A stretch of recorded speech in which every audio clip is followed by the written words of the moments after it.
ಲೂಕರು ಬರೆದ ಶುಭ ಸಂದೇಶ 12ನೇ ಅಧ್ಯಾಯ 57ರಿಂದ 59. ಇದಲ್ಲದೆ ಇಂತಿಂಥದ್ದು ನ್ಯಾಯವಾದದೆಂದು ನೀವೇ ಯಾಕೆ ತೀರ್ಮಾನ ಮಾಡಿಕೊಳ್ಳುವುದಿಲ್ಲ? ನೀನು ವಾದ್ಯಸ್ಥಂಗಳ ನ್ಯಾಯಾಧಿಪತಿಯ ಮುಂದಕ್ಕೆ ಹೋಗುತ್ತಿರುವಾಗ ದಾರಿಯಲ್ಲಿಯೇ ತಂಟೆ ಹರಿಸಿಕೊಳ್ಳಲು ಪ್ರಯತ್ನ ಮಾಡು. ಇಲ್ಲದಿದ್ದರೆ ಅವನು ನಿನ್ನನ್ನು ನ್ಯಾಯಾಧಿಪತಿಯ ಬಳಿಗೆ ಎಳಕೊಂಡು ಹೋದಾನು. ನ್ಯಾಯಾಧಿಪತಿಯು ನಿನ್ನನ್ನು ಸೆರೆ ಯಜಮಾನನ ವಶಕ್ಕೆ ಒಪ್ಪಿಸಾನು. ಸೆರೆ ಯಜಮಾನನು ನಿನ್ನನ್ನು ಸೆರೆಮನೆಯಲ್ಲಿ ಹಾಕಾನು. ನೀನು ಒಂದು ಕಾಸನ್ನಾದರೂ ನಿಲ್ಲಿಸಿಕೊಳ್ಳದೆ ಎಲ್ಲ ಸಲ್ಲಿಸುವ ತನಕ ಅಲ್ಲಿಂದ ಬರುವುದೇ ಇಲ್ಲವೆಂದು ನಿನಗೆ ಹೇಳುತ್ತೇನೆ ಅಂದನು.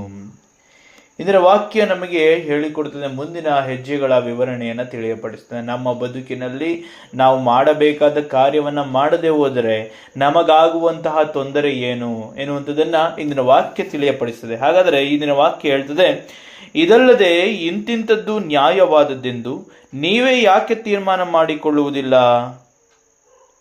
ನೀನು ವಾದ್ಯ ಸಂಗಡ ನ್ಯಾಯಾಧಿಪತಿಯ ಮುಂದಕ್ಕೆ ಹೋಗುತ್ತಿರುವಾಗ ದಾರಿಯಲ್ಲಿಯೇ ತಂಟೆ ಹರಿಸಿಕೊಳ್ಳಲು ಪ್ರಯತ್ನ ಮಾಡು.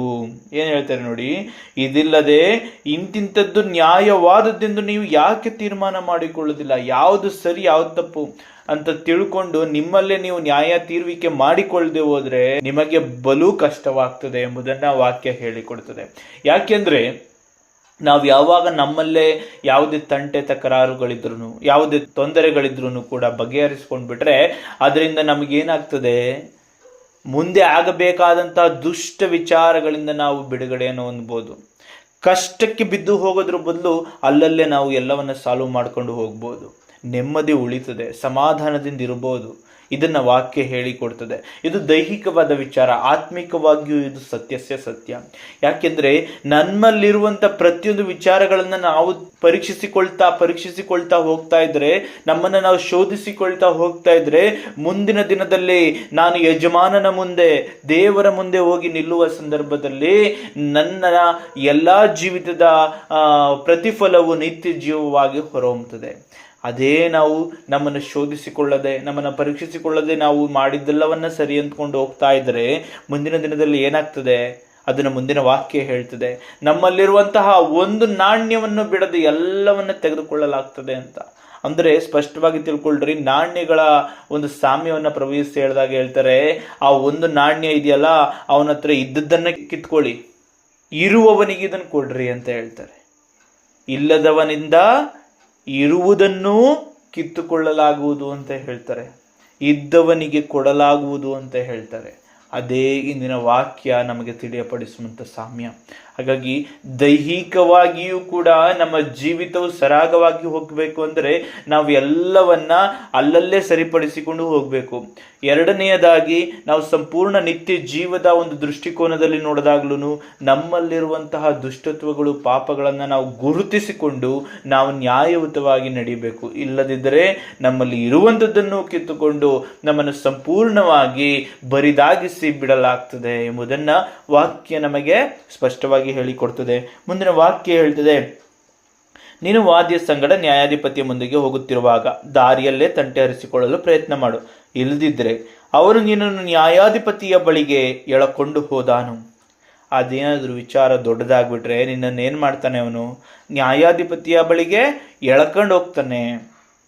ನ್ಯಾಯಾಧಿಪತಿಯು ನಿನ್ನನ್ನು ಸೆರೆ ಯಜಮಾನನ ವಶಕ್ಕೆ ಒಪ್ಪಿಸಾನು. ಸೆರೆ ಯಜಮಾನ ನಿನ್ನನ್ನು ಸೆರೆ ಮನೆಯಲ್ಲಿ ಹಾಕಾನು. ಅಂದ್ರೆ ನಿನ್ನನ್ನು ಜೈಲಿಗೆ ಹಾಕ್ಬೋದು. ನೀನು ತೊಂದರೆಗೆ, ಅಶಾಂತಿಗೆ, ಅಸಮಾಧಾನಕ್ಕೆ ಬಿದ್ದು ಹೋಗ್ಬಹುದು. ನೀನು ಒಂದು ಕಾಸನ್ನಾದರೂ ನಿಲ್ಲಿಸಿಕೊಳ್ಳದೆ ಎಲ್ಲ ಸಲ್ಲಿಸುವ ತನಕ ಅಲ್ಲಿಂದ ಬರುವುದೇ ಇಲ್ಲವೆಂದು ನಿನಗೆ ಹೇಳುತ್ತೇನೆ ಅಂದನು. ಅಂದರೆ ನೋಡಿ, ಅಷ್ಟು ವರ್ಷಗಳ ಜೀವಿತ ಏನಿತ್ತೋ ಅದರಲ್ಲಿ ಕೂಡಿಸಿಟ್ಟದನ್ನೆಲ್ಲ ಕಳ್ಕೋಬೇಕಾಗತ್ತೆ. ಅದರೊಂದಿಗೆ ನಿಮ್ಮ ಸಮಾಧಾನವನ್ನ, ಅಶಾಂತಿಯುತ ಜೀವಿತದೊಂದಿಗೆ ನೀವು ನಿಮ್ಮ ಜೀವಿತವನ್ನ ನಡೆಸಬೇಕಾಗ್ತದೆ. ಸಮಾಧಾನ ಅನ್ನೋದಿರೋಲ್ಲ, ಕುಟುಂಬದಲ್ಲಿ ಶಾಂತಿ ಇರೋದಿಲ್ಲ, ಸಂತೋಷ ಇರೋದಿಲ್ಲ. ಈ ರೀತಿಯ ಒಂದು ಬದುಕನ್ನು ನೀವು ಹೊಂದಿಕೊಳ್ಬೇಕಾಗ್ತದೆ. ಎಂಥ ವಿಚಾರವನ್ನು ಪ್ರವೇಶಿಸಿ ಹೇಳ್ಕೊಡ್ತಾರೆ. ನಿಜವಾಗಿಯೂ ಇದರ ವಾಕ್ಯವನ್ನು ನಾವು ಸ್ಪಷ್ಟವಾಗಿ ನೋಡಿದಾಗ, ಹೌದು, ನನ್ನಲ್ಲಿರುವಂತಹ ಪಾಪಗಳನ್ನು ನಾನು ಅವಲೋಕಿಸದೆ ಹೋದರೆ, ನನ್ನಲ್ಲಿರುವಂತಹ ವಿಚಾರಗಳನ್ನು ನಾನು ಪರೀಕ್ಷಿಸದೆ ಹೋದರೆ ನನ್ನ ತಪ್ಪುಗಳೇ ನನಗೆ ಕಂಡು ಬರೋದಿಲ್ಲ. ನನ್ನ ತಪ್ಪುಗಳೇ ನನಗೆ ಕಂಡು ಬರಲಿಲ್ಲ ಅಂದರೆ ಮುಂದಿನ ದಿನದಲ್ಲಿ ನಾನು ದೇವರ ಮುಂದೆ ನಿಲ್ಲುವಾಗ ನನ್ನಲ್ಲಿರುವ ತಪ್ಪುಗಳು ಮನಸ್ಸಾಕ್ಷಿಯ ಮುಖಾಂತರವಾಗಿ ಸಾಕ್ಷಿ ನುಡಿತವೆ. ನನ್ನ ಪಾಪಗಳನ್ನು ಯಾರು ಗುರುತಿಸಿ ಹೇಳ್ತವೆ? ನಿನ್ನ ಮನಸ್ಸಾಕ್ಷಿಯೇ ನಿನ್ನ ವಿರುದ್ಧವಾಗಿ ಸಾಕ್ಷಿ ನುಡಿಯುವುದು ಅಂತ ಪ್ರವೇಶ ಹೇಳ್ತಾರೆ. ಅದೇ ರೀತಿಯಲ್ಲಿ ನನ್ನ ವಿರುದ್ಧವಾಗಿ ಇನ್ಯಾರೋ ಸಾಕ್ಷಿ ಹೇಳೋದಕ್ಕೆ ಬರಲ್ಲ. ನಿಮ್ಮ ಜೊತೆ ಇದ್ದ ಹೇಳಿ ಇವನ ಬಗ್ಗೆ ಅಂತ ದೇವರು ಕೇಳೋದಿಲ್ಲ. ನನ್ನೊಂದಿಗೆ ಇದ್ದಂತಹ ಮನಸ್ಸಾಕ್ಷಿ ನನ್ನ ವಿರುದ್ಧವಾಗಿ ಸಾಕ್ಷಿ ನುಡಿತದೆ. ಅದರ ಮುಖಾಂತರವಾಗಿ ಇಲ್ಲಿ ಯಾರ ಸಾಕ್ಷಿಯೂ ನಮಗಿರೋದಿಲ್ಲ. ಸಾಕ್ಷಿಯು ಒಂದೇ, ಅದು ನನ್ನಲ್ಲಿರೋ ಮನಸ್ಸಾಕ್ಷಿ. ಅದು ಇಲ್ಲದಿದ್ದರೆ ಅದು ಪ್ರಭು ಯೇಸುವಿನ ಸಾಕ್ಷಿ. ಎರಡೇ. ಯಾಕೆಂದ್ರೆ ಪ್ರಭು ಯೇಸು ಹೇಳ್ತಾರೆ, ಯಾರು ತನ್ನನ್ನು ತಾನು ಪ್ರಭು ಯೇಸುವಿನವನೆಂದು ಹೇಳಿಕೊಳ್ಳುತ್ತಾನೋ ಅವನನ್ನು ನಾನು ತಂದೆಯ ಮುಂದೆ ಈತನು ನನ್ನವನು ಎಂಬುದಾಗಿ ಸಾಕ್ಷಿ ನುಡಿತೀನಿ ಅಂತ ಹೇಳ್ತಾರೆ. ಅಂದ್ರೆ ಇಲ್ಲಿ ಎರಡೇ ಸಾಕ್ಷಿ, ಒಂದು ಮನಸ್ಸಿನ ಸಾಕ್ಷಿ, ಇನ್ನೊಂದು ಪ್ರಭು ಯೇಸುವಿನ ಸಾಕ್ಷಿ. ಪ್ರಭು ಯೇಸುವಿನ ಸಾಕ್ಷಿಯನ್ನು ಹೊಂದಿಕೊಳ್ಳಬೇಕಂದ್ರೆ ನಾವು ಮಾಡಬೇಕಾಗಿರೋದು ಪ್ರತಿ ಕ್ಷಣ ನಮ್ಮನ್ನು ಅವಲೋಕಿಸಿಕೊಳ್ಳುತ್ತಾ, ಪ್ರತಿ ಕ್ಷಣ ನಮ್ಮನ್ನು ಪರೀಕ್ಷಿಸಿಕೊಳ್ಳುತ್ತಾ, ನಮ್ಮಲ್ಲಿರುವ ತಪ್ಪುಗಳನ್ನು ನಾವು ಅರಿತುಕೊಂಡು ಅವುಗಳಿಂದ ದೂರವಾಗಿ ಕರ್ತನಲ್ಲಿ ಪ್ರಾಯಶ್ಚಿತ್ತವನ್ನು ಪಟ್ಟು ಪಶ್ಚಾತ್ತಾಪದಿಂದ ಆ ಪಾಪವನ್ನು ಬಿಟ್ಟು ನಿತ್ಯ ಜೀವದ ಕಡೆಗೆ ಜೀವಿಸುವುದು. ಇಲ್ಲದಿದ್ದರೆ ನನ್ನಲ್ಲಿರುವ ಮನಸ್ಸಾಕ್ಷಿಯ ನಿನ್ನ ವಿರುದ್ಧವಾಗಿ ಸಾಕ್ಷಿ ನುಡಿದು ನನ್ನಲ್ಲಿರುವ ಅಲ್ಪವನ್ನೂ ಕೂಡ ದೇವರು ಅದನ್ನು ಕಿತ್ತುಕೊಂಡು ಇರುವವನಿಗೆ ಕೊಡಲಾಗ್ತದೆ. ಇದರಿಂದ ನಾನು ಅಷ್ಟೂ ವರ್ಷ, ಎಷ್ಟು ವರ್ಷ ಬದುಕಿರ್ತೀನೋ ಈ ಲೋಕದಲ್ಲಿ ಗೊತ್ತಿಲ್ಲ, ಅಷ್ಟೂ ವರ್ಷದ ಪ್ರಯಾಸವು ಒಂದು ಕ್ಷಣದಲ್ಲಿ ಶೂನ್ಯವಾಗಿ ಗುರುತಿಸಲ್ಪಡ್ತದೆ. ಅದೇ ರೀತಿಯಲ್ಲಿ ಲೋಕದಲ್ಲೂ ಕೂಡ ಲೋಕದಲ್ಲಿ ನಡೆಯುವಂಥ ಪ್ರತಿಯೊಂದು ವಿಚಾರಗಳನ್ನು ಅಲ್ಲಲ್ಲೇ ನಾವು ಶಮನ ಮಾಡಿಕೊಂಡು ಹೋಗಿದ್ದೇ ಆದರೆ ನಮ್ಮ ಜೀವಿತ ಸರಾಗವಾಗಿ ಹೋಗ್ತದೆ. ಇಲ್ಲದಿದ್ದರೆ ಅದು ನಮ್ಮನ್ನು ಕಡು ಬಡತನಕ್ಕೂ ಕಠಿಣ ಪರಿಸ್ಥಿತಿಗೂ ದುಃಖ ವೇದನೆಗಳ ಸಮಯಗಳಿಗೂ ನಮ್ಮನ್ನು ಎಡೆ ಮಾಡಿಕೊಡ್ತದೆ. ಹಾಗಾಗಿ ಇಲ್ಲಿ ಎರಡೂ ವಿಚಾರಗಳನ್ನು ಮನಸ್ಸಿನಲ್ಲಿಟ್ಟುಕೊಳ್ಳೋಣ. ಲೌಕಿಕವಾಗಿಯೂ ನಾವು ಶಾಂತಿ, ನೆಮ್ಮದಿ, ಸಮಾಧಾನದಿಂದಿರಲು ಆ ಒಂದು ಯಾವುದೇ ವಿಚಾರಗಳು ನಮ್ಮ ಜೀವಿತದಲ್ಲಿ ಬಂದರೂ ಅಲ್ಲೇ ನ್ಯಾಯವನ್ನು ತೀರಿಸಿಕೊಳ್ಳುತ್ತಾ ನಮ್ಮ ಬದುಕನ್ನು ಸಮಾಧಾನ ರೂಪಕವಾಗಿ ನಡೆಸಿಕೊಂಡು ಹೋಗೋದಕ್ಕೆ ಮುಂದಾಗಬೇಕು. ಜೊತೆಯಲ್ಲಿ ನನ್ನ ಪ್ರತಿ ಕ್ಷಣದಲ್ಲಿನ ಪ್ರತಿ ಗಳಿಗೆಯಲ್ಲಿನ ಆ ಕ್ಷಣಗಳನ್ನು ನಾನು ರೂಪಿಸಿದಂಥ ರೀತಿಯನ್ನು ಅವಲೋಕಿಸುತ್ತಾ ನನ್ನಲ್ಲಿರುವ ತಪ್ಪುಗಳನ್ನು, ನಾನು ಮಾಡಿದ ತಪ್ಪುಗಳನ್ನು ಒಂದು ಸಾರಿ ಏನು ಮಾಡಬೇಕು, ಅದನ್ನು ಪರೀಕ್ಷಿಸಿ ತಿಳಿದು ಅವುಗಳನ್ನು ಬಿಟ್ಟು ಎಚ್ಚರಿಕೆಯಿಂದ ಜೀವಿಸುತ್ತಾ ಕ್ರಿಸ್ತನ ಸಾಕ್ಷಿಯುತ ಜೀವಿತವನ್ನು ಹೊಂದಿಕೊಳ್ಳಬೇಕು. ಇದನ್ನು ಇಂದಿನ ವಾಕ್ಯ ನಮಗೆ ಸ್ಪಷ್ಟವಾಗಿ ಹೇಳ್ತದೆ. ನಿತ್ಯ ಜೀವ ಅಂತಕ್ಕಂಥದ್ದು ಬಹಳ ಮುಖ್ಯ. ಎಷ್ಟು ವರ್ಷ ಶ್ರಮ ವಹಿಸಿರ್ತೀರಿ ಲೋಕದಲ್ಲಿ, ಕೊನೆಯಲ್ಲಿ ನಿತ್ಯ ಜೀವವೇ ಸಿಕ್ಕಲಿಲ್ಲ ಅಂದರೆ ಎಲ್ಲ ಜೀವಿತವೂ ವ್ಯರ್ಥವಾಗ್ತದೆ. ಹಾಗಾಗಿ ಎಚ್ಚರ ವಹಿಸ್ರಿ.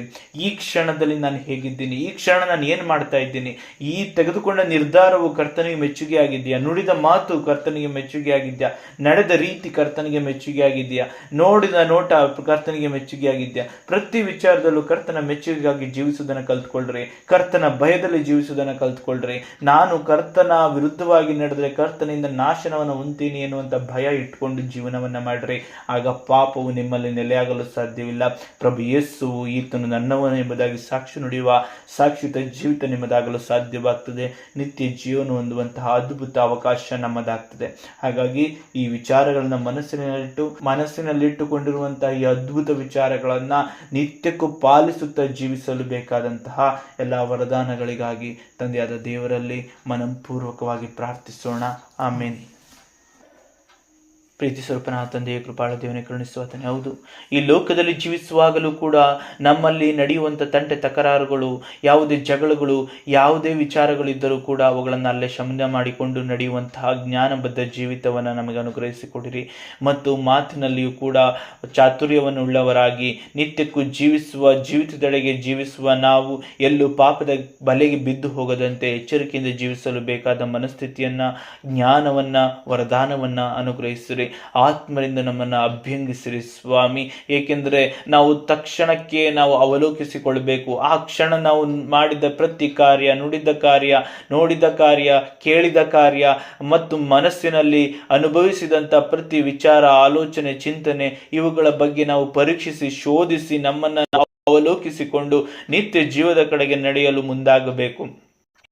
ನಮಗೆ ಆತ್ಮರ ಬೆಲೆ ಬೇಕು ಸ್ವಾಮಿ. ನಾವು ಬಲಹೀನರು, ನಾವು ನಮ್ಮನ್ನು ಪರೀಕ್ಷಿಸಿಕೊಳ್ಳಲು ಕೂಡ ಅನರ್ಹರು. ಹಾಗಾಗಿ ತಂದೆಯೇ, ನಮ್ಮಲ್ಲಿ ಆತ್ಮರ ಮೂಲಕವಾಗಿ ಅಭ್ಯಂಗಿಸಿ ಪಾಪದಿಂದ ಸಂಪೂರ್ಣವಾಗಿ ದೂರವಾಗಿ ನಿತ್ಯ ಜೀವಕ್ಕೆ ಹತ್ತಿರವಾಗಿ ಜೀವಿಸಲು ಬೇಕಾದ ವರದಾನಗಳಿಂದ ನಮ್ಮನ್ನು ತುಂಬಿಸಿ ನಮ್ಮನ್ನು ಮುನ್ನಡೆಸಿರಿ ಎಂಬುದಾಗಿ ಪ್ರಭು ಯೇಸು ಕ್ರಿಸ್ತರ ಮುಖಾಂತರ ನಿಮ್ಮನ್ನು ಪ್ರಾರ್ಥಿಸುತ್ತೇನೆ ತಂದೆಯೇ. ಆಮೇನ್.